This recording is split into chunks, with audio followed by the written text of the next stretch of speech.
All right, everybody. Just wanted to take a look here at the page 5, section 7.2 notes video. This one won't take too long. What you're going to see as we go through section 7.2 is a lot of the things we've seen in previous chapters, including here the zero product property, but in relation to something that maybe has more than two factors, or instead of being raised to the second power, we're going to be dealing, eventually graphing things that are raised to the third, the fourth, the fifth powers. So we start off just reminding ourselves of how we use the zero product property to find solutions for x. Okay, the zero product property right here at the top, this is just a reminder of something that we learned a little bit ago. Basically, if there are things that are multiplied together, quantities like in here a and b, and they're set equal to 0, then one of two things are true. Either a is equal to 0 or b is equal to 0. Okay? And that leads us to, very simply, setting things equal to 0 to solve.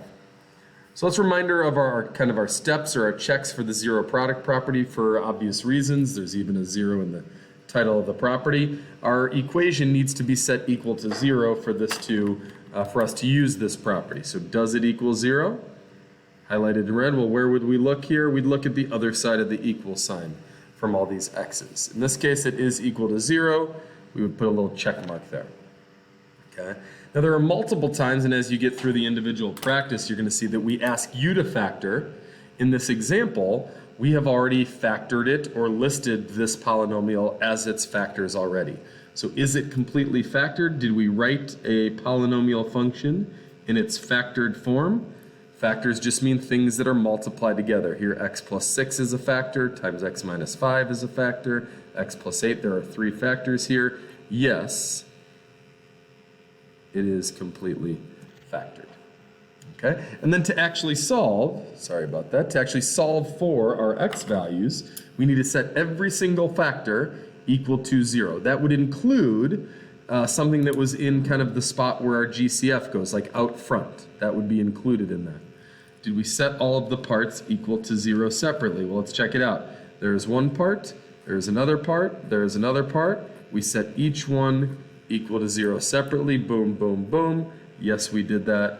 And the easiest part here of the zero product property is just doing some simple algebra to get our 3 in this case.